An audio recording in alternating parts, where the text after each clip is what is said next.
supposed to rain pretty hard on Thursday, and so we moved the golf to tomorrow so we can get the golf portion in, and they'll fish Friday and Saturday. So with that being said, they don't tee off till 10:30 this morning, so it's typically a late night. Last night, hanging out with all the anglers and everybody, their families. It's a good time. It was exciting, like Marcus Sikora went for in the auction. What did he go? Just shy of 6,000. What? It's unreal, dude. Listen. Did you think I was playing? No, but last year we had 35, or 2 years ago we had 35 teams. That's all we want. We want really small. We want the camaraderie, the family, the fishing family connection. And through the 35 people, I was the auctioneer. We made $122,000 for the payback just in the auction.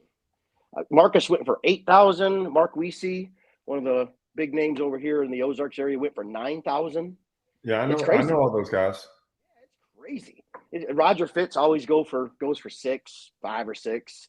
But yeah, Marcus was just shy of 6, and Weesey was just shy of 6 as well last night. So that was exciting. Is Casey there? Does Casey do it? Yeah, I golfed with him yesterday. Yesterday was kind of the off day for them. They practice all weekend. And we put together just a 4-man scramble for fun, just a little skins cash game, And Mark Weesey's in charge of that. Yeah, I had Scanlon in my foursome. Was Watson? He probably played somewhere. I don't know. You can usually hear him across the golf course. I know. I don't remember. I should have had the pairings in here. I don't remember who auctioned on Watson, but I think he went 4th or 5th in the auction last night. He usually fishes with Randy Terrell. Randy Terrell, the owner of Anglers in Action and Big Bass Bash and all that. Mm-hmm.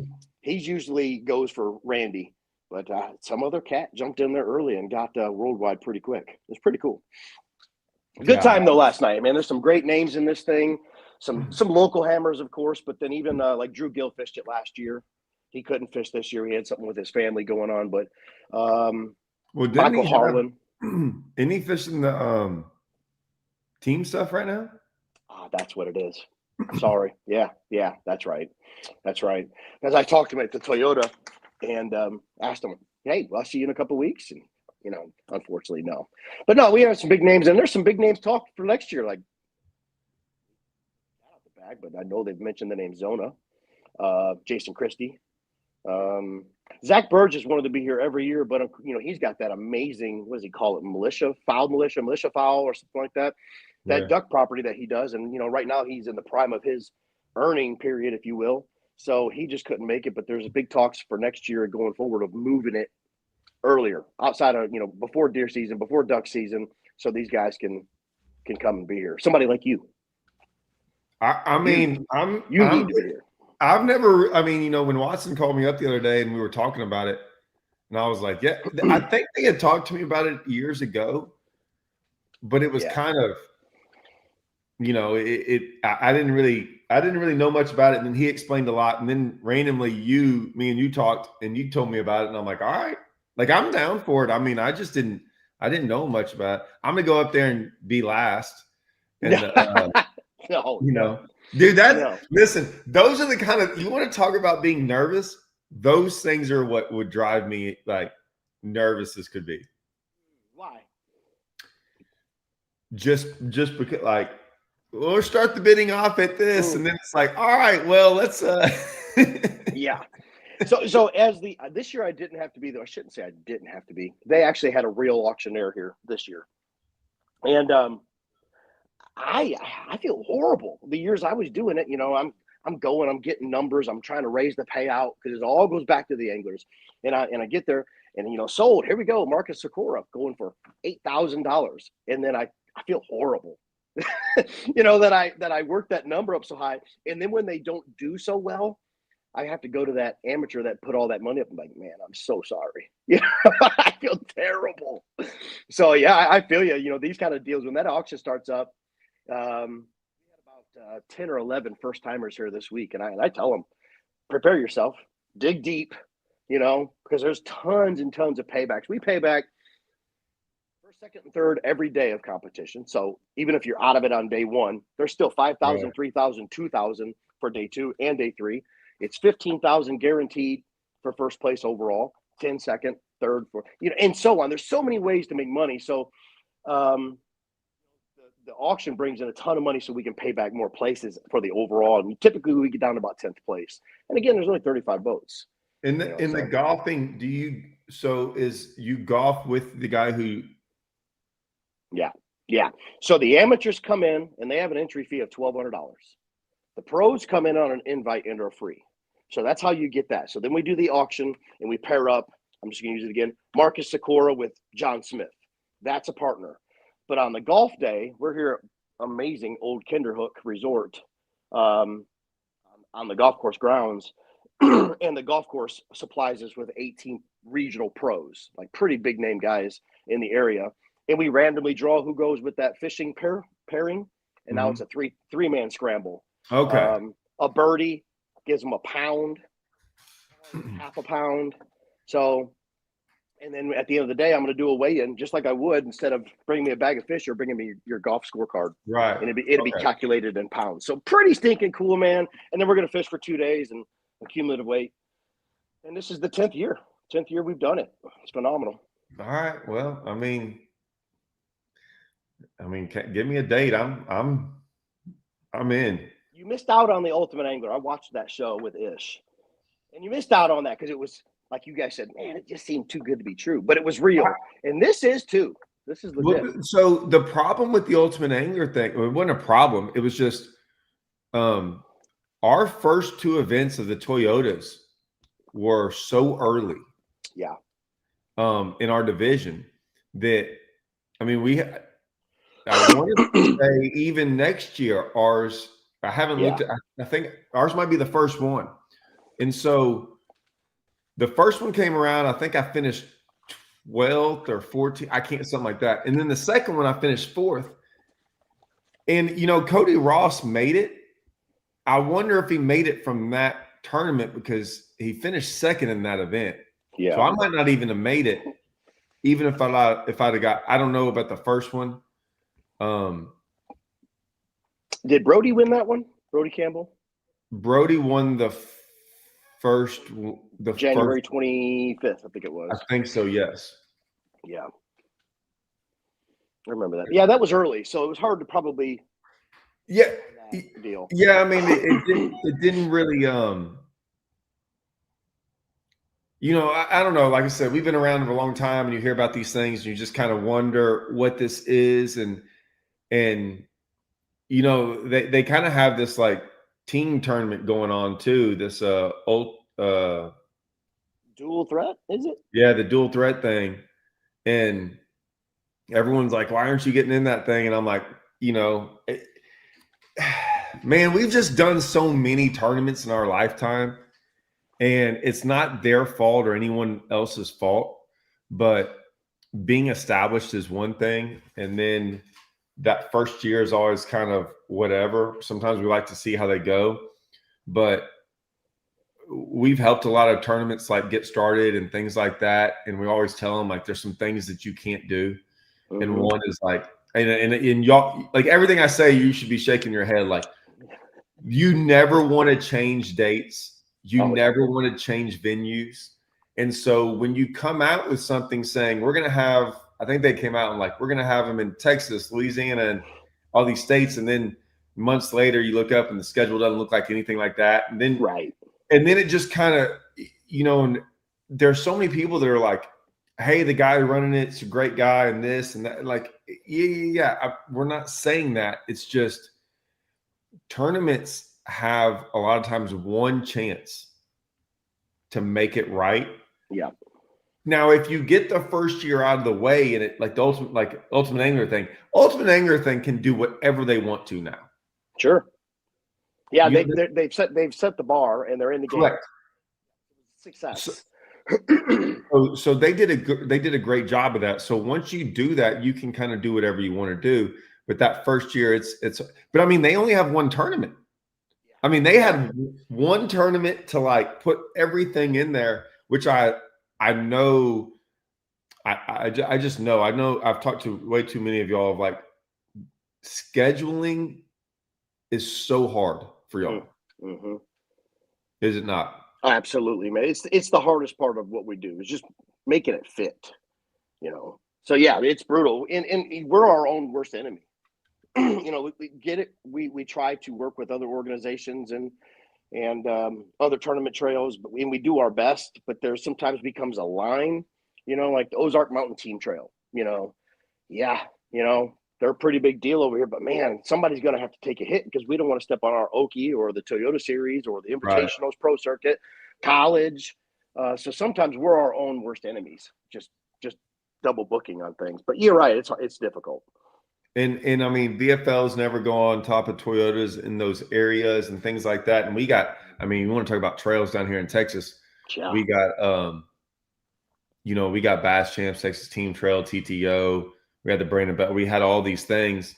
And, I'd always, and I want to bring this back up to Mark, at least in the Toyotas, just because the Toyotas are so different, is that I was like, man, the Toyotas, Mark did it for a year, a little bit here and there, and I thought it was great. Maybe people complained, and I never asked Mark about it, but I was like, hey, why don't we have these on like Wednesday, Thursday, Fridays? Yeah. And the reason that is like they would completely eliminate scheduling on top of weekend tournaments. So like even if I didn't make the cut and I had a team tournament on Saturday, I could go fish that. Or even if it's not even on that lake, I could go somewhere else. Mm-hmm.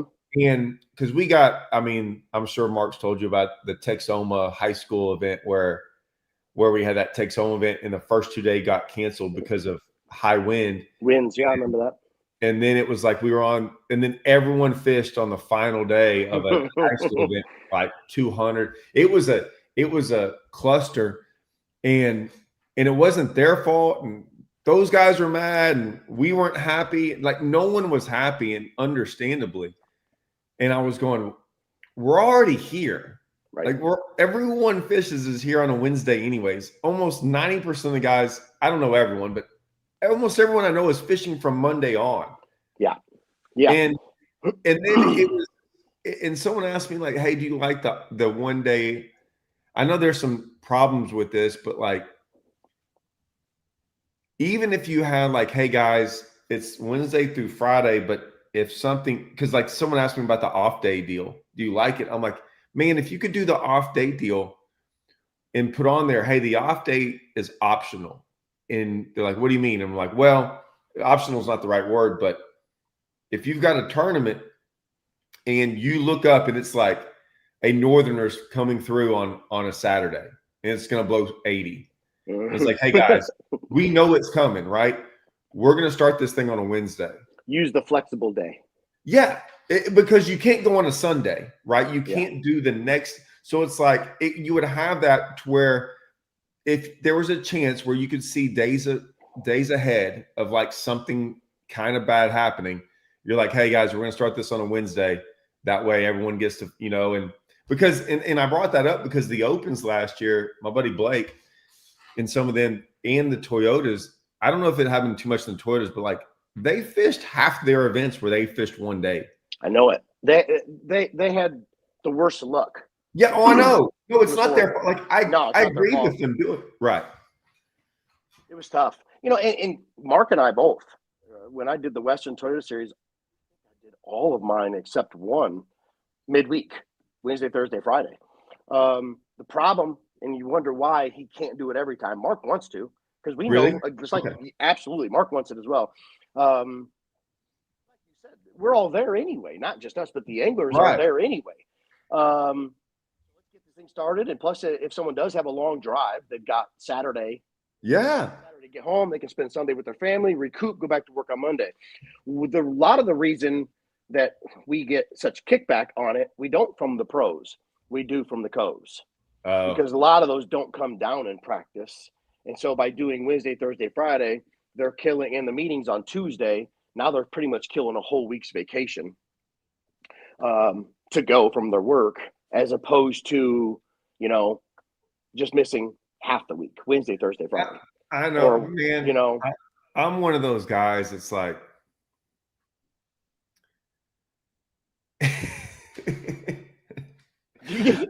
I know. Well, so I'm trying to be nice about it. There's 3 events in the Toyotas. True. There's 3. And It's like I had a guy at one of the tournaments the last time. I almost put it in one of my videos and I decided not to. But it not being mean, I was just gonna throw it in there because I don't know people like really. It just surprised me. Anyways, at the end of the day, we got done, and he's like, "Hey man, I'd give you money, but I'm broke." Sorry, I And mean to laugh, but well, that's why I started laughing because I was like, "Yeah, whatever." Now I've been stiffed before and all that stuff, and I could care less at my age anymore. Like I don't even care. But the only thing, it's like going out to eat at a restaurant. yeah, Right? Like, don't go out to eat at a restaurant, rack up $100 bill, and then go, man, I can't tip you. I don't have any money. I'm like, well, you probably should have like spent $30, gone to the grocery store and cooked. or get the chicken. You're right. And so like, if you're trying to save money, don't go out to eat. If you're trying to save money, like you were, and then he's like, man, we practice every day out here. And I'm like, okay, so you had 5-6 days you were here practicing and in the event. And then the day comes around, $20 is $20, but yet you were broken. I'm like, well, man, maybe these Toyotas aren't for you. You got 3 events out of the year. If that one extra day of showing up on a Wednesday is that tough, maybe and I know that's harsh, but it's reality. And so, it's 100% accurate. And like I said, we would like to. We would, and whenever Mark gets the chance, and I believe, I don't know, I could probably go through this brochure and look at the smart schedule from this 2025. I'd say you had a handful that were midweek. Yeah, I haven't looked at them. I haven't looked at them. There's quite a few that we do, and the reason we do some of them is to allow our invitational pros travel time between, so if we got a Sam Rayburn, we're probably going to do it midweek. If we're doing a Texoma, pro circuit the next week, it allows them to make travel, get over to the next stop. So for travel reasons, it's brilliant. Well, I'm a big fan of it. Selfishly, for me, once again, I've never complained about having them. I just said, why wouldn't you? But selfishly, 2 reasons. One, my kids play so many sports on weekends. So even if I don't make the cut, there's times I get back, but it gives me an opportunity, and I don't care about I drove from Lake of the Ozarks all night long to Dallas, or I stopped in Oklahoma and then woke up the next morning and still made my daughter's game in Dallas. I don't even live in Dallas. Dropped my boat off at my buddy's house and went to Dallas, watched her play soccer.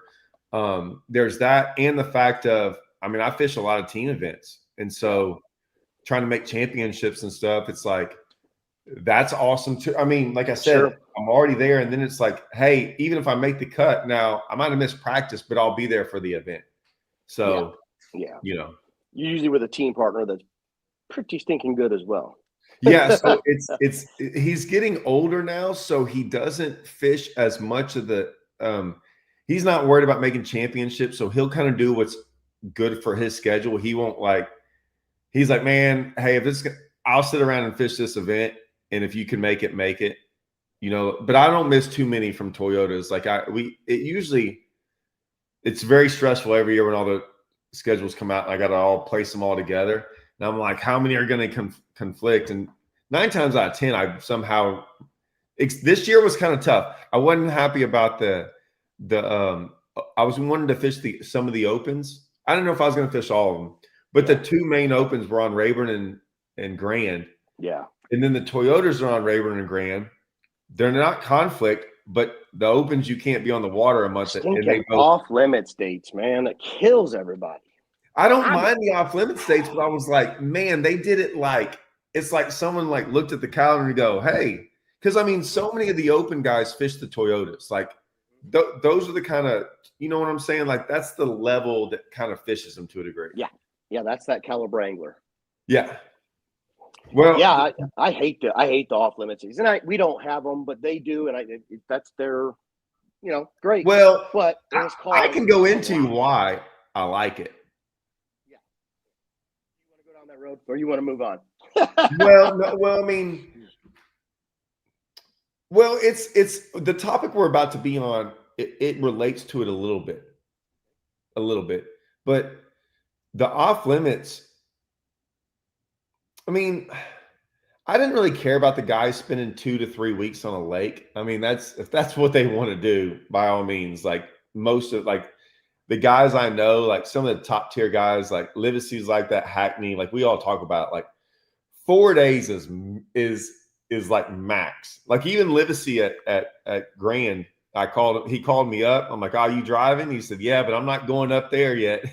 He was going down to the hunting lease for a day. He said, "I won't be up there till Sunday, I think." Right? He's like, 4 days is too much. And I said, "Yeah, I like Grand. I got a place to stay, and my buddy's going like it's 4 days is cool, but 3 days is plenty. 3 weeks would do me. I don't know. I've never done it, but I don't do it on my home lakes. I couldn't imagine sitting, like being there for 3 weeks and doing it. But not only that, there were things. I don't want to get into this, but there were things that happened in an open or two over the years that I wouldn't even say are questionable. I don't know. Things happened during a part of the time before a tournament that I would consider to be, well, they were illegal to do. Mm-hmm. If you'd have got caught doing this, you would have gotten, I don't know, I'm not saying jail time, whatever. and it caused an advantage once the tournament started. And so it's like, well, wait a minute. So you could do kind of illegal things before a tournament that gave you an advantage in that tournament. And I'm like, so if you had it off limits, none of that would have happened. Because you still got to play by the rules. Yeah, the rules once you got to the tournament were you would in place, and everyone's like, "What are you talking about?" I'm like, "Well, look, man, there's a history of some guys figuring out ways to do things to where I'll put it to. I've always said this: your rule book will continually get larger, not smaller, and the rule book gets larger because people find ways to do something, and then you're like, well, you're right, you didn't break a rule. Now we have to put it in a rule next year that basically won't let this happen again. Because if you asked everyone in the tournament going, well, yeah, we don't like that, shifty. I didn't know we could do that. Yeah. I was really surprised the amount of people at that caliber level, from opens to NPFLs to Toyota Series, how many people pre-plan and pre-brush, if you will. Like I said, not to get in too many details, there are some teams that I've learned over the years that work really good together, and brush placement during, pre-practice. It's completely not in the rule book at that time, but I was amazed at how hard these young anglers that are coming up, and not just the young anglers, some older anglers at pre-practice, way before off limits, that set up a lake for them. So when they do come back during practice, they're kind of setting their stage themselves. It's amazing. Like putting out brush and things like that. Yeah. I've so on the brush pile, which I've never. Let me make sure I'm saying this. I mean, I fished 500 tournaments in my lifetime. I put out brush before on my home lakes, right? I mean, that's just so like, I don't think I've put out a brush pile in 10 years, guaranteed. Yeah. So I haven't done that. I did it when I was younger, a little bit here and there. And then, of course, when I grew up on Livingston. And so I could put out brush from the bank. I used to do that all the time. Because I would walk the bank, but it wasn't even tournament stuff. It was just for me. It used to work back in the day like that. And then I did it every once in a while for a tournament that came to some of those home lakes, and I do it. And it stopped work. Like it never worked out. And I was like, I'm not doing this ever again. And it's still talked about, but I'm just like, I don't have time for it. Like, so I don't think I've put out a brush pile in 10 years. It is work. I dropped buckets, made my deep offshore stump flats, if you will. 5-gallon buckets full of quickcrete and limbs and stuff. And like you said, worked for a while. It wasn't worth the work. It was, gosh, I couldn't imagine. I couldn't believe how hard it was going to be. It got to be, putting out 114-foot flats, So, but it was cool. But I'm surprised. Like I said, these guys work hard. Even when you don't think a guy's not fishing a tournament, he's probably off somewhere working a Well, tournament. so I started looking at it as like, do I want to spend 2 days getting brushed, doing this and doing that? Or what if I just went and fished those 2 days and like found better? And I found out that I'm like, man, if I find better, I can not brush piles, just in general fishing. Like, man, I'd just rather spend those 2 days fishing than putting out brush.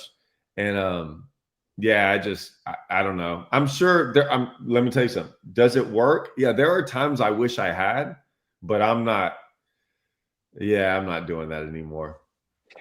Well, man, 2026. Yeah, before we know it, my tournament is go ahead. No, go ahead. 2026. 2026. My first tournament is right around the corner. Believe it or not, I'm still working. Last tournament of the year for me, but January 24th is my first one on Gunnersville, and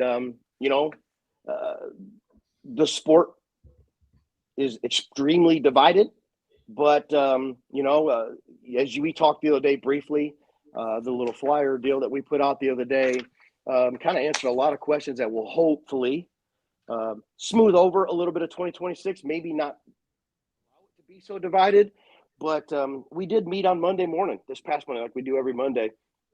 Came up with some great plans as far as polygraphing goes, as far as testing goes. Keep getting messages here on my phone.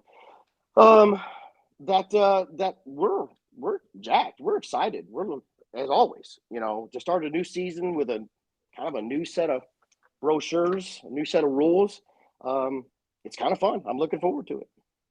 Well, so if anyone doesn't know, anybody that listens to me like knows. So where I get my talking points a lot of times is I don't watch YouTube, and I do watch a lot of TikTok stuff and social media, whatever. I'll pay it.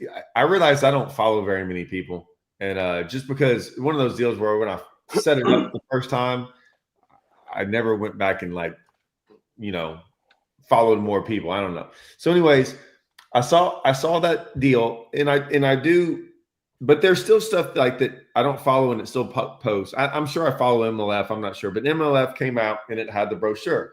And I instantly click because this is what I do. I just maybe this isn't the best way, but I still go to the comments. I instantly go to the comments and start reading them because I already know where it's going to go. So I can't wait, right? and so I start reading them, and it's the same talking points, and it's like I don't think any of these people, and I say this politely, I think a comment gets thrown out there and then it's like, oh, I'm going to piggyback on that comment as well. I don't think they thought of it themselves. I think they read it and then they're like, and then it's their talking point to like, now I'm going to stick with that thing too. And yeah. So when I saw the rules, because I've had a lot of guys call me up about it and they're like, what do you think? I'm like, perfect. It's good for 1,000 different reasons. And then, well, how are they gonna the number one thing, well, how are they gonna regulate it? And I'm like, how are they gonna regulate any rule? And like, what do you mean? I'm like, how do you make guys wear life jackets? How do you make guys not cast two rods at the same time? I was like, I can go over every rule in there. How do they regulate every one of those rules? And I'm like, it's done. It's hopefully guys do what they're supposed to do, read the rules, understand what they are. They're pretty simple. These are not complicated. If they're so complicated, I don't think you should be in the sport. And I was like, read them, do it. There's a guy in the back. He should be there to like keep everything honest, just like you keep everything honest with him. That's the whole reason this thing all got started. And I was like, and you're going to like this, and I'll let you talk after this. I was like, look, I've got a phone. We all have phones. I can say it's 12:29. If I start live scope right now at 12:29, I have to stop right at 2:29. It's 3 hours. Is that 129? Yeah, 329. Sorry. 329 would work. I'm an Yeah, idiot, yeah. right? But hey, I figured it out. I set my alarm 329. Boom. That means I've got 3 hours. When my alarm starts going off, me and my coingler can look at each other like, that was 3 hours. Mm-hmm. And we're done. And I was going, they're like, yeah, but man, and then they start giving all these excuses. And I'm like, wait a minute.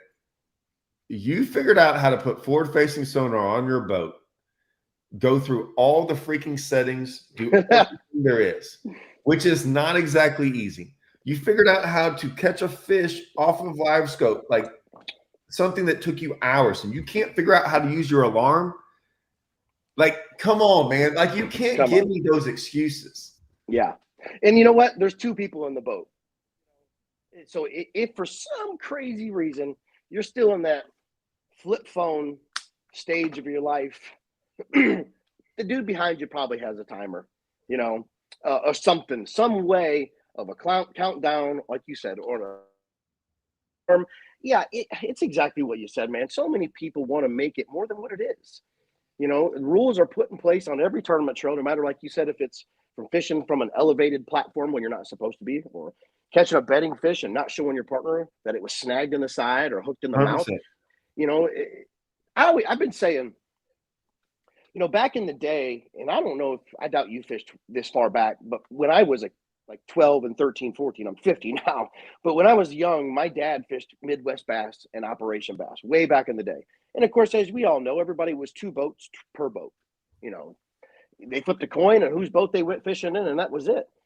But there was one day, some man, somebody, somewhere came up with a plan. Why don't we allow these guys fish from their own boats, and we'll put somebody in the back of their boat to make sure that these guys play by the rules. That was a brilliant idea way back in the day. Then they took it one step further and said, hey, let's let that guy fish back there. Of course, he's going to pay a smaller entry fee and fish for a smaller pot, but he's still going to be able to enforce the rules on those boaters we separated.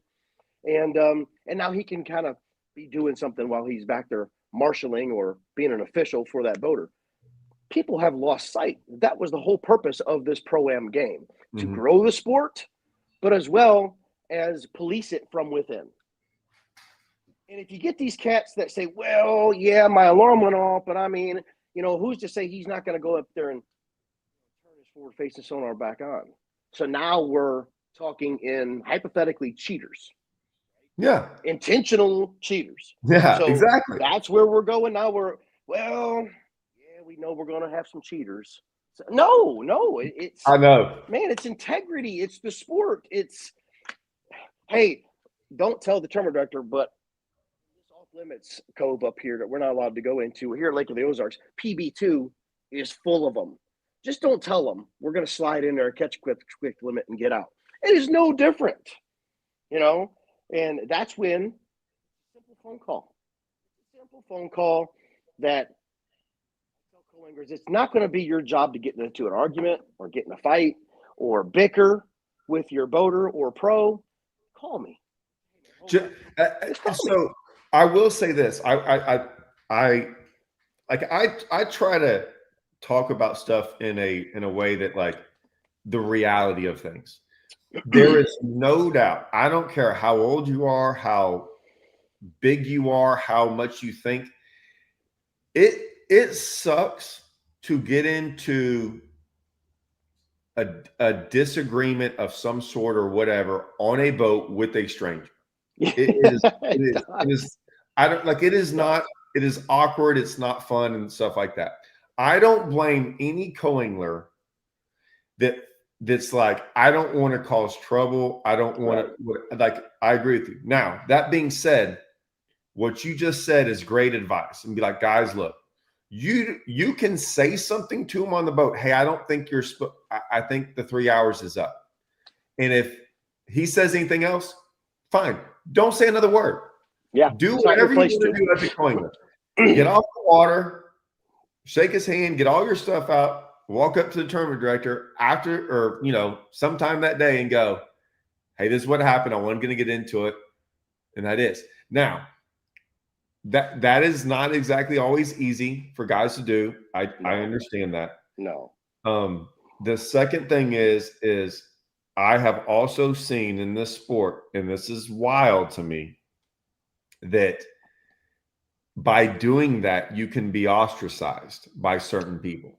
And Unfortunately. I think that is almost just as bad by people going, I can't believe you ratted him out. I'm like, ratted him out? You mean said what he was doing was wrong? Like the tournament director can listen to what you have to say and like, no, I don't agree with that. He was okay. Yeah. But if the tournament director thinks you were wrong and everything, because like I've always said, if I have questions, and Mark, you can ask Mark, any tournament director I've ever, like if I have something that I feel is a little bit like, I don't know, I just call him up. It's easy. And then when the tournament director goes, oh, you can do that. Dude, it no, like I don't even think twice. If a coiner says something, I'm like, hey, you can call the tournament director up right now. I already talked to him 3 days ago. You can exactly tell him what we're doing. And Yeah. he's like, oh, okay. Yeah. Well, you know, we had it at the championship. I'll be honest with you. My ignorance and Mark's ignorance, we're not ignorant in the game, but this one caught us off guard for Mark and I both. Ooh, I We like this. It's something so small. It's not even a big deal, but the game changes so much. And I feel horrible that I'm telling myself, I didn't know what a quad hook was. I've never even heard of a quad hook. And apparently, all these cats over here at Lake of the Ozarks been using them for 2 years. I mean, how ignorant am I to not know? But during the game, Mark got a text message and a photo from a guy. Said, "Hey, are these legal?" And Mark's like, "Hey, Gray, we got anything in this rule book that says we can't use quad hooks?" I said, "Man, have them send us a picture because I don't know." You're talking So he about did. like instead of a treble, 4 hooks. Yeah, they come on some like they come. I have some for some really nice swim baits. So that way you hook it in the swim bait and you still got 3 hooks instead of the 2. Had no clue though, man. I mean, I don't glide much anyway. I Right. can afford them high dollar baits, but but no, but that's just it. The guy wasn't sure right then and there. Hey, no worries. Let's just check. A picture. We looked in our rules, couldn't really find anything that pertained to a bait with 2 quad hooks on it, and gave him the thumbs up. Like, good to go, man. It looks Yeah. legit to us per our rules. Now, like you said, is there unintentional consequences that there may be a hook limitation rule going forward? Not 2026, but I'm not. I've used those hooks not a bunch, but I mean, like I said, I've had them. I like them. They're on, like I said, I've had a really high soft plastic swim bait that, and I wouldn't. I'll be honest with you. I would never even have thought of called y'all. I'm usually, but I wouldn't even have thought of that being like a big deal. But I do know that, the Alabama, like I don't really know much about the. I know the donkey. Is it the donkey rig? The 2. yeah, See, I've never thrown one in a tournament. I don't have. I know the Alabama rig rule, and then I'm like, well, if nothing else pertains that I even care about throwing 2 baits with 2 hooks. Like I know there's sure, some companies making baits like that now. I yeah, don't even own any of them, so like a lot of that stuff. Like I don't necessarily know the exact rule, but if I'm not worried about it because I'm not throwing it, well, I'm not going to yeah, sit there and like try to define something that I'm probably never going to use. Now, if I did, I would probably go through and read it really, really close. sure, But sure. And if that's not, just the stuff we're just an example. You yeah, know, they didn't know. It's simple. Let's just, and that's what it comes down to, whether it be forward facing sonar or a culling issue. You know, too many fish in the live well. It's, the whole rule book. It's not. We're very transparent and very open. Call me, call Mark, call your tournament director the second you find out something. You know, don't wait till you get home or on Monday after we've already, you know, closed out the tournament and gave out checks and everything else because things get really sticky come by Monday. But yeah, just let us know. You know, it doesn't hurt to ask. And then when it comes down to this forward facing sonar, you know, it's going to be a learning curve for everybody, like you said, to utilize a timer on their phone or communicate with their co-angler. Take a picture, maybe. You know, yeah, boaters, if it was me, I would take a picture or a quick video of when I started it. My co-angler know, hey, it is 11:50, and at 2:50 we'll shut her down. And then when my alarm goes off, I would take a quick video of it off. That way, people have asked me, A lot of anglers have asked me, well, what happens when you get just a disgruntled co-angler and he just wants to protest them and he uses that as an excuse? Well, cover yourself, because then it's just he said, she said, unless I have, well, send me the video or the photos you took of your timestamps. Listen, I've said this 1,000 times. FLW, I was so mad at FLW, and it was the best thing that was ever happened. FLW, so that the 2000 and I can't remember the first year on tour, right? But that first year it was the last year of the co-anglers. Okay, was it co-anglers or marshals? Co-anglers. Co-anglers, I guess. Well, anyways, so then the next year they got rid of them, right? And they're like, you have to go buy this GoPro. And I was like, now you just got to realize, I was like, you're going to make me go buy $400 worth of equipment. I don't want, and it was literally changed my life, right? Because look at you now, man. Well, I know, I wouldn't have ever done it. But like, there's always this, like, when you're team fishing back home and things, there was this, like, you do good, people talk, you do whatever, what, all this stuff. I got that thing and everyone's like, do you have that on all the time? I'm like, I think one of the days, I can't remember what day it was, and it wasn't for Grand. I don't think it was for another. I forgot my camera. Not during the tournament. We're talking about practice. I don't leave the house without that thing. There might be one day a year that I go fishing without it because I accidentally forget, which is wild if I do. I have that on nonstop. It never stops recording. I have every second of this entire year, of every practice, of every tournament. And I'm like, it's the number one thing that I'm like, if anything ever goes on, it's the biggest, hey, I've got your back. Yeah. Right. So same thing with this. If he's like, hey, he didn't do anything. I'm like, hey, watch me right here. See me turn it on? That's me turning it on. This is 3 hours later. Look, I'm down there messing with you, and that's me turning it off. And I like your idea. I might go on camera and say, 12:41, I'm turning it on right now. And then at 3, because I always said I was going to do it for 2 hours and 59 minutes. Yeah, of course. And be like, all right, whatever, 3:41, whatever. And I'm like, it's off. Sure. And it's documented. You're covered. Yes. If you're co-angler zeros, which I hope he doesn't, but if you're co-angler zeros and then he just wants to be disgruntled, because we know they're not happy all the time, unfortunately, and we wish everybody could catch them all the time. But if he's disgruntled, you're covered. Like you said, I got your back. Your GoPro's got your back. It did. And so, I mean, and they turn off and, I lose. They can overheat and my thing unplugs, but for the most part, most of the time I get like 95% of, I can go 8 days in a row and never miss footage and then miss, whatever, every once in a while. But it's pretty much, it's pretty nice having it on. And that way too, man, I don't really get into it with anyone on the water that much, but I mean, or a dock owner says something, those are great videos though. I kind of want one. Like, you need one. You need I don't. I haven't really ever gotten into it with the dock owner since I've had it. So what's that been, 6 years now?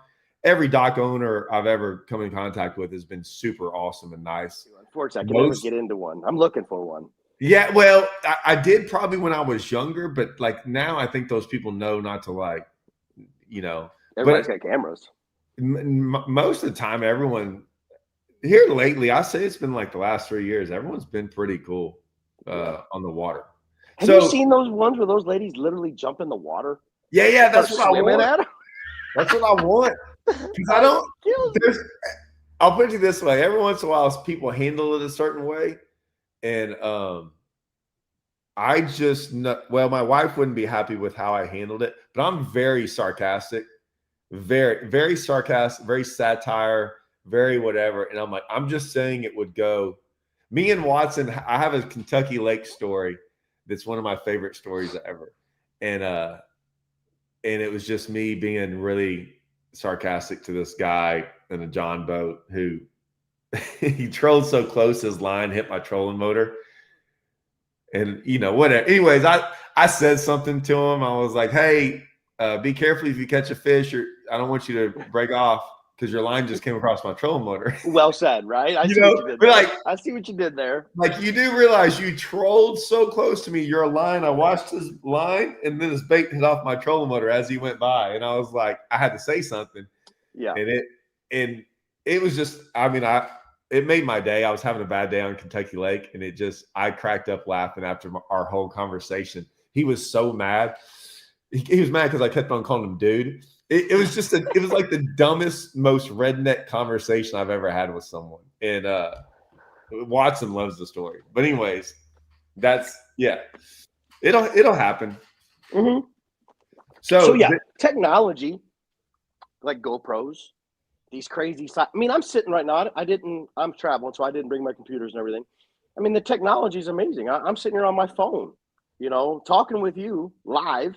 Other people, Kenneth Grover's chimed in. Yeah. So you can't tell me that there's not technology out there to combat the negative technology possibilities. So it's there. People just, a great statement was made in our meeting Monday that we are trying to move the sport forward with 100% of the sport in mind. 100%. The people or the anglers that are disgruntled one way or the other, it's like Republican or Democrat, red or blue, tech or no tech. When you argue your point, like, well, I'm not fishing until they ban that thing, you're only arguing for your 50%.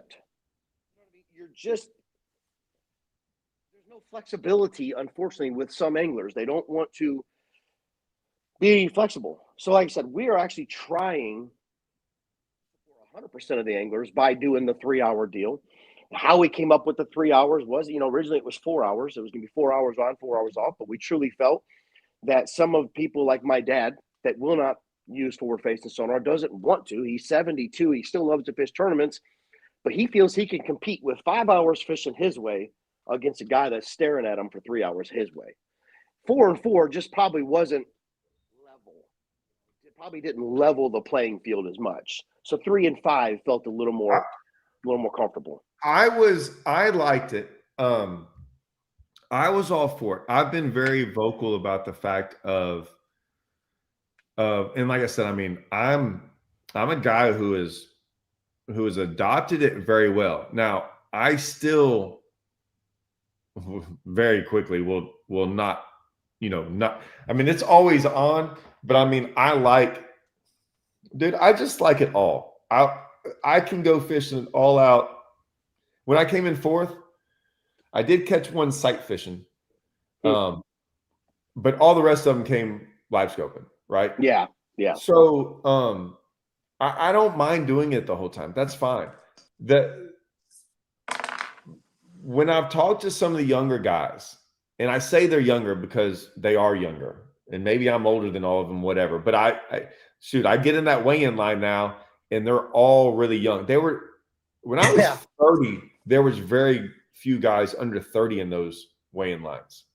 So, I mean, there's a giant push that there's mostly younger guys. And through no fault of their own, they're gonna, we all say it, everyone's gonna push for self-preservation, right? Yeah, sure. And I've had this conversation before that me personally, I like to live scope a lot. I enjoy it. Now, I've also spent yesterday, but I can go either way. It doesn't matter to me.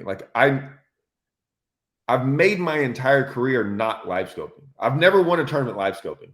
Finished second a couple times, but I've never won a tournament live scoping. So I've got quite a few wins, and none of them were live scoping.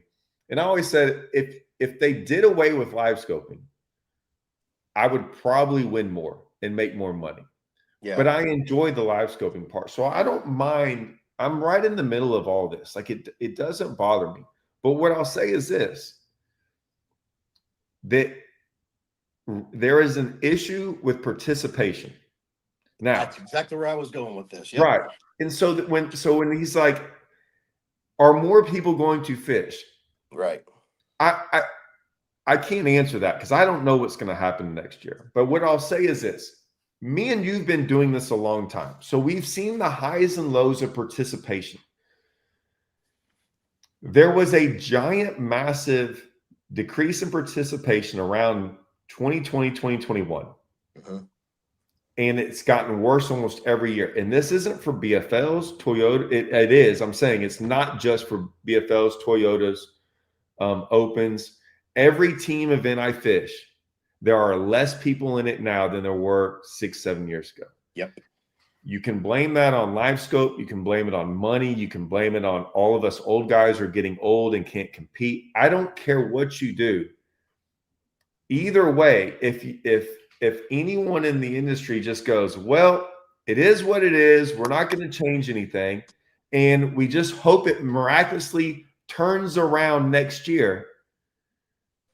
Those guys are idiots and shouldn't have a job anymore, because if you own a business, no one would do that. No. I can't tell anybody owning a business that they're going to change the way they do it because they see a change and they think that a change is needed.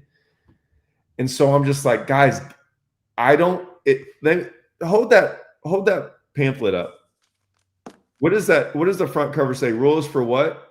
This is 2025 BFL and Toyota series. So the next years are going to be 2026, right? Correct. I don't remember seeing those on there for 2027. Right. Well said. It's a year. 1 year. One year. Yeah. The whole playbook could change next year. But as of right now, from last year to this year, participation has gone down. I don't know if it's forward-facing sonar. I have no idea. But I know one thing is that I don't see money getting talked about. It's about this. And I'm not saying who's right or wrong, but I'm just glad y'all tried to figure out, hey, we're not banning it. We're trying to meet both sides here. I don't understand how people are so upset about this or like whatever, because I'm like, golly, they're just trying to figure out, navigate through all this.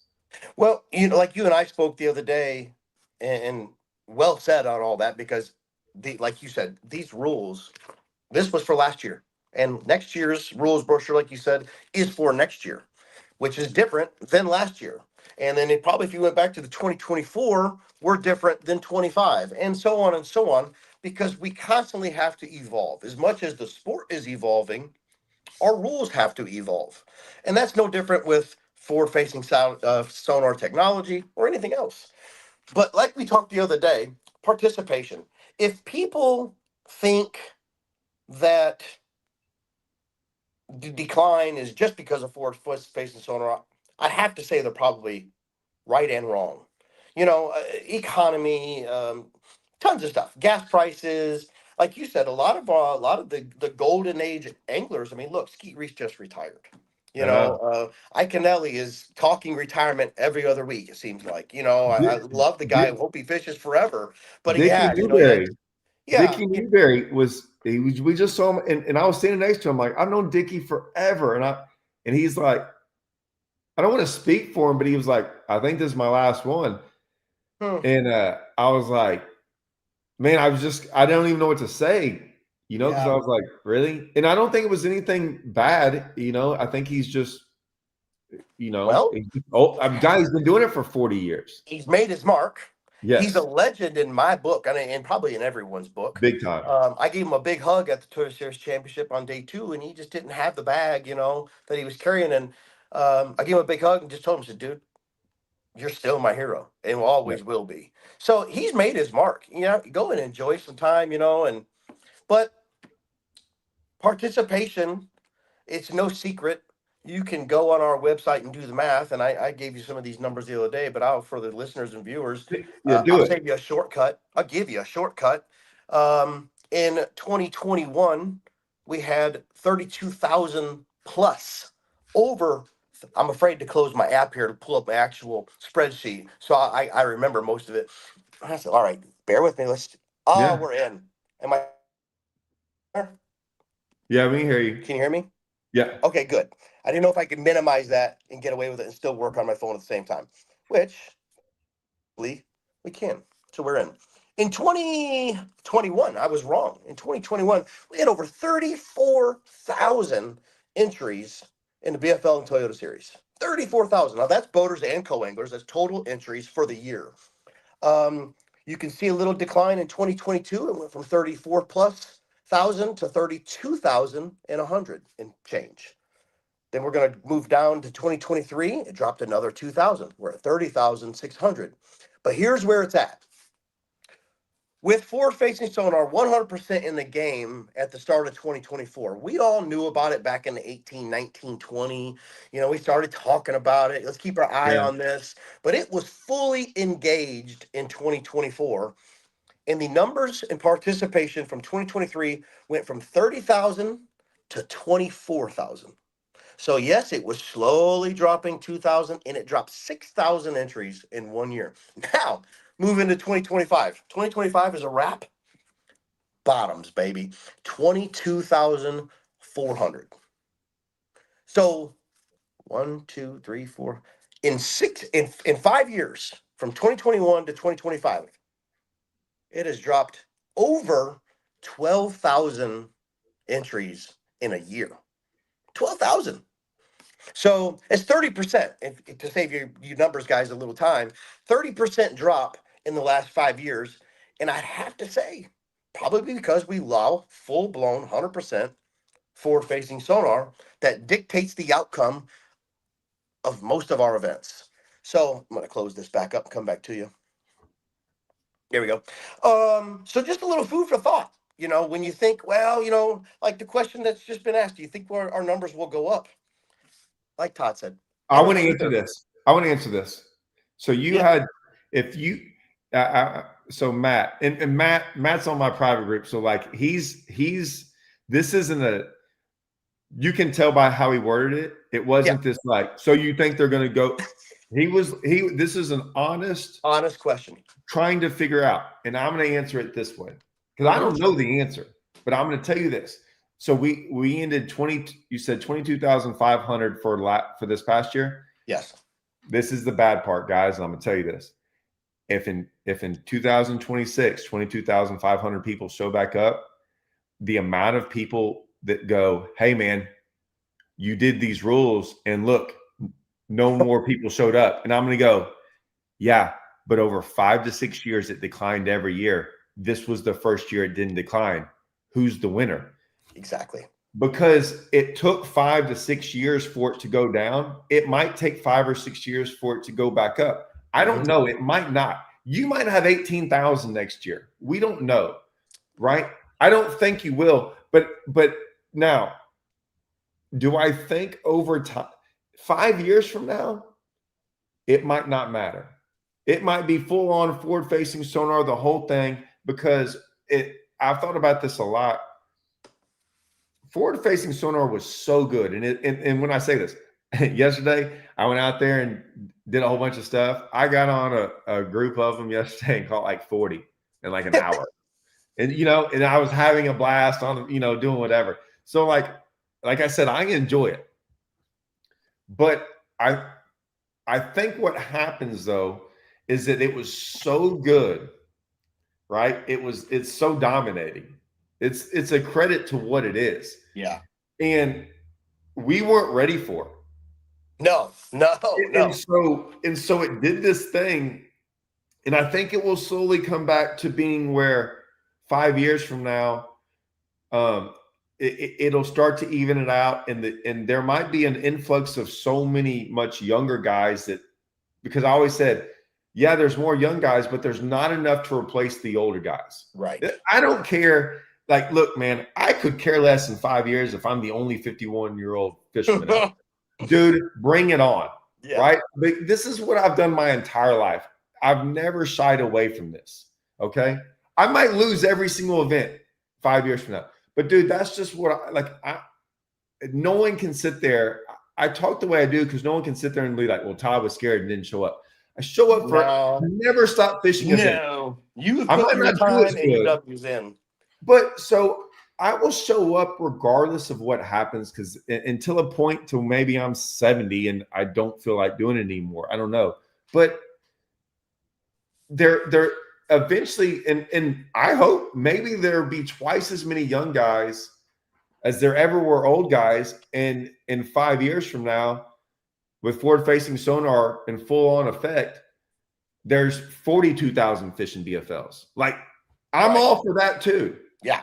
Right. I mean, because trust me, if there's 42,000 people fishing BFLs, dude, the payouts are incredible. There's more money in We're the all All-American. living right. Yeah, everyone's a winner. The Yes. only time we're all losers is when less people show up. So I've always said, man, I'm always in favor of just more participants, whatever that is. Yeah. Usually in the past, I always said it was like, I'm a money guy, right? Like, show me the money, I'll show up. That's why I think, the Toyotas, Toyotas, and like, my buddy just qualified. Oh, Lucas, I'll give him a shout out. He just won the regional in Pickwick. He's going to the All-American. Yeah. Like, I fished 2 regionals, got to the All-American once. I think I won $14,000. I mean, had a blast.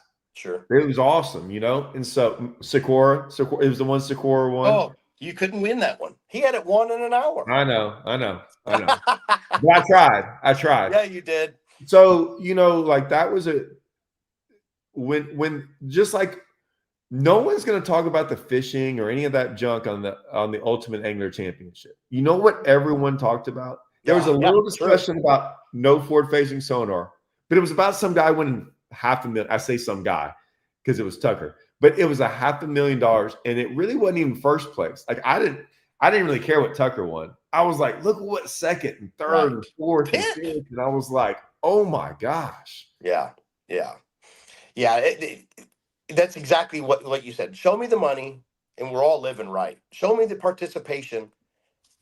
I got my job for the rest of my life. You can keep doing content. You can keep bait designing. You get I want to fish tournaments. I mean, but the whole industry is winning. So to kind of backtrack on those numbers we were talking about, and to go off of what you answered, is the goal is obviously to have 42,000 entries at the end of the year. But we've seen that. I'm looking at my camera. Here we go. I'm back. I'm not used to this. I'm not a pro like you. We've seen it go and go and go. Now we're trying to, I'm going to use the cheesy term, we're trying to flatten the curve. Yeah. Right? We know it's not a one rule is going to fix the whole game, but we're trying, If we, like you said at the beginning, if we sat back and said, well, we'll see how many show up, No, we're very proactive. Let me ask you this. I haven't asked this and haven't thought about this. And I don't know, I know you don't know the numbers, but just think in your head. So like every tournament trail has its demographic, sort of, right? So like like I said, I just like to be real. If someone says this is wrong, I don't know why. If you show up to a 100-boat team event on a Sunday where everyone throws in $100, mm-hmm. I would say 60 to 70% of those boats are over 3 years old. Some of them won't even have power poles. They might have a small graph, whatever. Like, there's nothing wrong with that. I'm just saying, right? Mm-hmm. You show up to we got tournaments down here with $400 entry fees. You have a lot less of those. You have a lot more guys wanting to do that. When you show up to a Bassmaster Open nowadays, I mean, guys are trying to make the elites. I would say well over half of them are under 30 probably. I don't even know. I don't even know what the number is anymore. If you look at BFLs are – my question is this. I would say 80% of the guys in the BFLs when I used to fish them were usually – maybe this was everywhere, guys over 30. Do you see a lot of younger guys fish? Do you see way more guys in the BFLs that are younger or older? Because I kind of want to say it's the young man's game still. I don't know how they do it, but it's like they go from college and they rarely fish BFLs. They got to go straight to the bigger stuff. Am I wrong about that? Or is there a lot of younger guys in the BFLs? No, that's what blew our mind several I have years no ago. idea.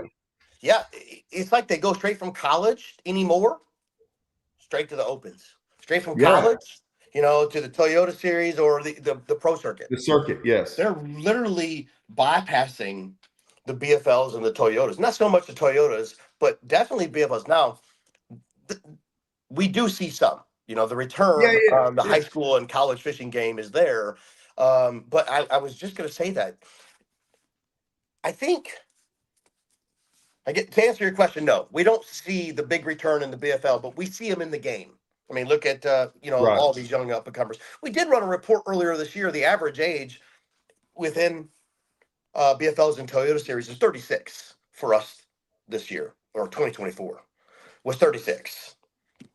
So that gives you an idea. But to get it at 36, how many 19-year-olds you got to have? Because we know there's a lot of 50-year-olds. You know what I mean? So there's a good number of seasoned anglers like ourselves, and there's a good group of up and comers that will fill. And I think right now in our industry, in our game, I don't know if there's a more important time for college and high school fishing than now.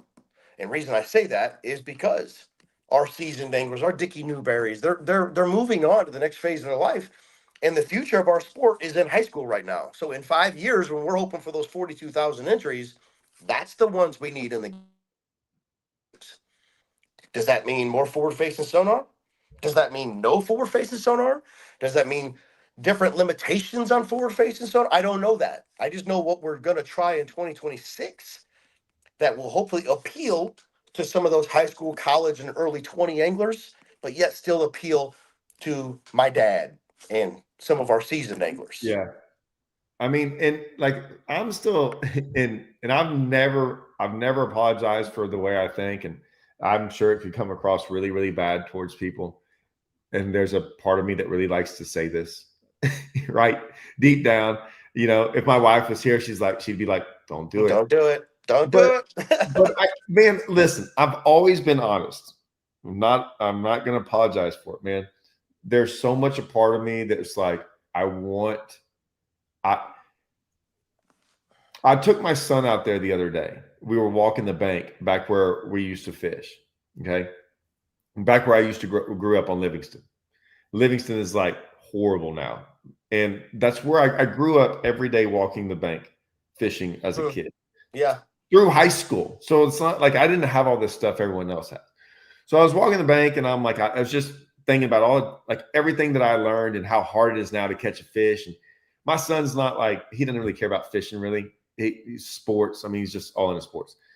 And so here in the past couple of months, he's been wanting to fish a little bit more. So he's out there and he's throwing around and doing this and doing that, and he's like not into it, but I mean, normally it'd be like 10 minutes I give up. Like he was having fun, but he wasn't on the boat. He was able to like move around, like he had his independence. So I'm watching this and I ended up catching a fish behind him. And he didn't even get phased. He was like, God, just kept on. And he goes, I thought you told me you could catch like 1,000 fish. I said, no. I've caught thousands of fish over thousands of days, though. Yeah. And I was like, some days if I caught 15, that was a good day. I walked down here a couple days and never caught a fish. Like fishing was hard. And that comment, fishing was hard. Like fishing is hard and was hard. And like he threw and threw and threw and threw that evening and the next morning, he never caught a fish. Right. And he's asked me to go again. And he never caught a fish. Like he's caught tons of fish where since he was young, I'd catch him, hand him, he'd reel him in. Sure. But now it's different because he's old. There's this, it's him now doing everything. And we were on a place that didn't have him, right? It's not good. I mean, I only caught 2. And so I was like, yeah, fishing's hard. And there's something to be said about that. And it shouldn't be like, don't get me wrong. I had a blast yesterday catching like 50 in an hour, 40. Yeah, I see where you're going here. You are going to get in trouble. Don't get me wrong, right? but that was just me fun fishing. Like tournament fishing is hard. Like competitive fishing is hard. Like fishing should be part of the fishing that was so awesome was it was hard. And when you smoked on them, those were the days you talked about. I do want that I want to see that I don't mind having hard tournaments. I want to see what happens with some of those guys that have perfected the game of live scope to deal with the other. Everyone's always, I always say that, I'm like, Todd, well, they can catch fish. I was like, my 11-year-old can catch fish. I didn't say they couldn't catch fish, but there's a big difference between catching fish, finishing 20th in a tournament, and winning a tournament. Like, winning. That's right. there's a big difference between what Roger Fitzpatrick did for 3 days. Yeah. Like what he did was hard. He was dialed in. He was on it better than everyone else. And he got rewarded for it. That's just the thing, is that like, I want to see some of those guys have to go that way. You can be like, well, times have changed and this. Okay. I'm telling you my opinion. I want to see those guys do it. I want to see a guy, because I've fished with forward facing sonar enough. And when it's on, your bad day isn't that bad. Right. But dude, you can be smashing them fishing and dang near don't know how to catch a fish the next day. I know you're, in my opinion, one of the best hybrid anglers in the game. And we'll call it a hybrid angler. I mean, it's off the cuff there. A little bit of tech, a little bit of no tech. You've won before it. You haven't won with it, but you're right there. But I like what Boyd has said, that when we fish, and fishing's hard, and it should be hard, because if it was easy, it wouldn't be a competition. Yeah, Everybody why have would a have it tournament? easy. Yeah. Yeah. Why have a tournament? Everybody's going to catch one, or 5 or 10 or however many. Right. But 10 years ago, we fished the certain structure, a certain pattern, a certain bait, a certain technique, a certain style, a certain speed, maximizing our odds of catching the right ones, right? The ones that we need to be successful. But under today's technology, they're looking at them every time they cast. So there's no, where before, you maybe 20% of your day, your bait came by a fish. But moving forward, and where we're at today, every cast, 100% of your cast is going by the fish that you're looking at. So may upset some people, but at least for 2026, there's got to be some type of limitation on that. Otherwise, if everybody gets really good at forward facing sonar, and give them time, they will. Those that put work in on it, they will. Is it really that competition? I know you still got to find them. I know you still got to do all that. And like I said, those guys that are really good with it are better than everyone else. Like, I want to make that, like, the more I do it, the better I've got at it. And you talk to the guys that haven't done it that much, you can talk to them and hear that I've still talked to guys who are like, I'm still waiting to see that fish hit my bait.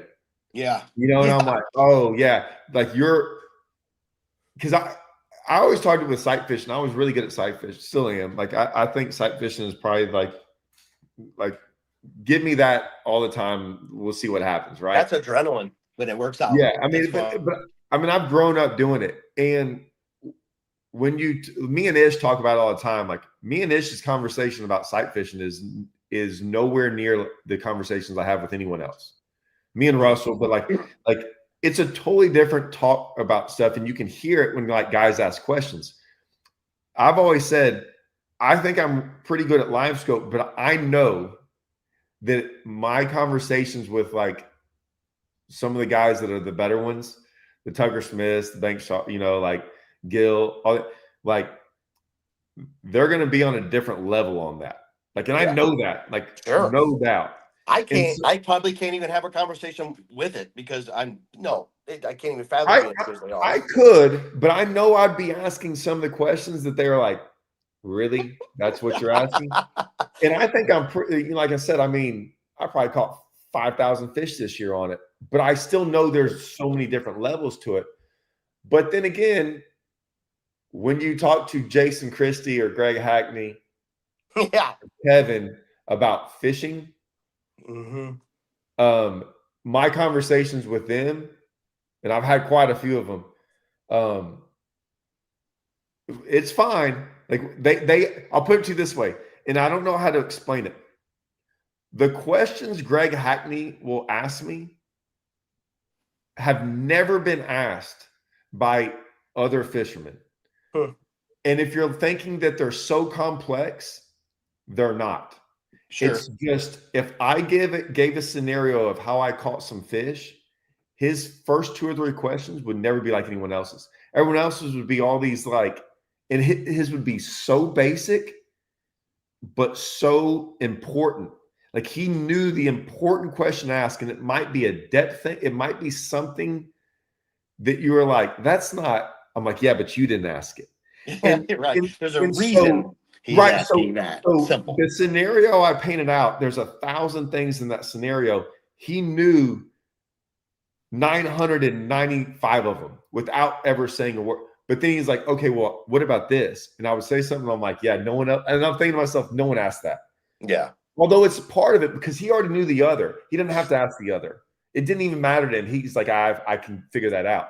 That's kind of like that live scope stuff is that like guys are talking about stuff or sight fishing. They're like, well, what bait did you throw? I'm like, doesn't matter. Well, what color? Doesn't matter. You were throwing 30-pound line? I'm like, yeah, that doesn't matter. And they're like, what's your trick? I'm like, yeah, all that doesn't matter. And then Ish is like, so this happened? I'm like, oh, yeah. And that's all he said, right? And I'm like, yeah, that was the important stuff. And that's the thing is I want to see if those guys, when it gets into an all fishing deal and you don't have that to fall back on, dude, it's different. It's different when I don't know if you were, I feel bad for saying this. I watched a little bit of the Open on Okeechobee, and there were some things that happened to some of those younger guys. I'm not making fun of them, dude. We've all been there. Yeah. This is one kid. I don't know who. One guy like looked in his rod box and all of his rods were broken from rough water, and he was like, "Are you kidding?" And another guy was smoking them. I think every day. No, I didn't see that. Well, yeah, and another guy was smoking them every day, and he just goes, I've caught fish like this for 10 years, and all of a sudden, like today's the day. It's not, and I'm not, I sat there and I could just feel myself going, had those days. Dude, I have had those days on final days and tournaments so much where I'm going, okay, I haven't broke off a fish in 5 years, and I broke off 3 in the last 3. Like, what is going on? And bye. I feel that there's a lot, and they could use forward-facing sonar in that event, but I'm telling you, fishing, normal fishing, it seems like those days occur a lot more. And those are some struggles you got to go through. And then you're sitting there like, well, what do I do? Because you at that point in time, you can't look out there and see it like, did the fish change? Did they move? Are they not bite? With forward-facing sonar, you're like, oh, they're not here. When you don't know that unknown, well, and that's the part that like mental reset. Yeah, it's just I just think it's just maybe an old guy going, hey man, I just want everyone to feel that because I don't think there's anything wrong with that. Like there's nothing wrong with struggle. I think it makes you better. And I kind of want to see that enter into the sport a little bit more. Sure. And like I said, there's going to be tournaments where I'm going to be out there smashing on them on live scope going, I got 3 hours to do this. Now what? It's going to happen to me too. Right. But I'm like, hey, there's nothing wrong with that. Sure. Right. Like, okay, now go figure out what you're going to do now. I'm excited. I'm sorry. It's going to be extremely interesting to hear how it all plays out. We're going to get to see it go down, on the pro circuit. We'll be able to see live. From BFL and Toyota standpoint, we know there's not live coverage, but you'll have your GoPros running when you fish them Toyotas, and I look forward to hearing your thoughts on. All right, my 3 hours, and talk about that. Oh, I will see when you do your video what your process. Do you bang it out the first 3 hours of the day, to get your 5, or is there a window that is coming between 10 and 1, right? Something like that. I look forward to hearing those kind of things. Been thinking about that like crazy. Someone asked me, like my buddy Blake was like, would you ever use it this time? I'm like, nope. I don't even care how good it is. I know there's windows. I'm actually looking at it. What's the best window of fishing? What's the best window of live scope? I don't care if it's really good at live scoping during this time, but if it's the best fishing time, Yeah. I'm gonna fish. And Sure. then, Sure. you know, and it could change. I don't know. I mean, you know, Hmm. like it's because I replay all these like the first tournament of the year last year. I live scoped probably only 2 hours a day, anyways. I think I was one of 2 or 3 guys that made the top 25. That I would say most of the fish I caught were not live scoping, and because we all talked about it, going that guy would have won. They're like, Todd, you probably would have come in second. I think Livesey was in there on the first one. There was like 3 of us. And so we were kind of joking around going, because I think the second one, Steven Johnston was, I think Mike Hawks was in the first one and he wasn't live scoping. So there was like 3 of us that weren't. And then we were all joking with Steven Johnston in the second one. And we're like, I was like, Steven would have blew this thing out because he was like the only one not live scoping. And so we kind of, I go back and think about those days and going, okay, I will say on the 3rd day of that one, I live scoped them all. I think I had 31 pounds. I went up there and threw a frog for like 10 minutes. For why? I just wanted to see. Literally, it was not my smallest fish was 5 pounds. It was not going to help me. And I went up there and within 10 minutes, like I had a big one blow up on it. And I looked at my Kong and I'm like, that's what I would have done all day. I said, I would have caught some. I'd have been all right. You know, and I went back out to live scoping again. But I mean, yeah, I think about it a lot. I think it's going to be interesting. I think it's going to change practice. I think it's going to do. I'm excited for it. I'm Well, seeing that's the how it's goal. going to play out.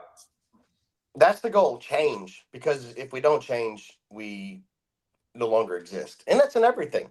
You know, Yeah. every business. If no business is adjusting their plan from year to year, and they're no longer a business within a few years. So, man, looking forward to it, dude.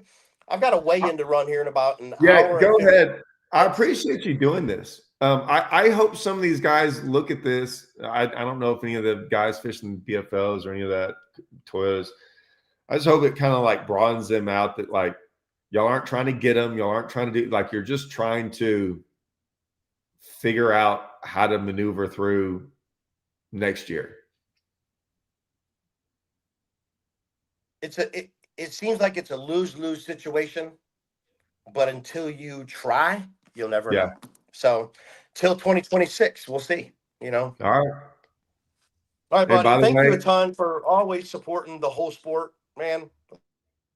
Your shows, love what you do, and thanks for letting me just chill here. Even though I'm a little under the weather today and tired of traveling, and it was a long night last night, but so I apologize for me. But man, thanks a ton for everything, dude. You're the man. yeah. Hey, and listen, I'm gonna try to make another championship if you're MCing or next year.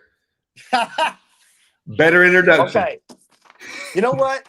You know what? Just text me your resume, and I'll see if you make the level of the Roger Fitz stuff. You're gonna say something. I'm gonna have like one fish in the bag. I'm like, I don't want to hear it. Yep. I'm bringing it. I'm bringing the A game. Just yeah, no, buddy. Appreciate you, dude. All right. God bless you. All right, y'all have fun up there. Will do, man. Talk to All you right. later.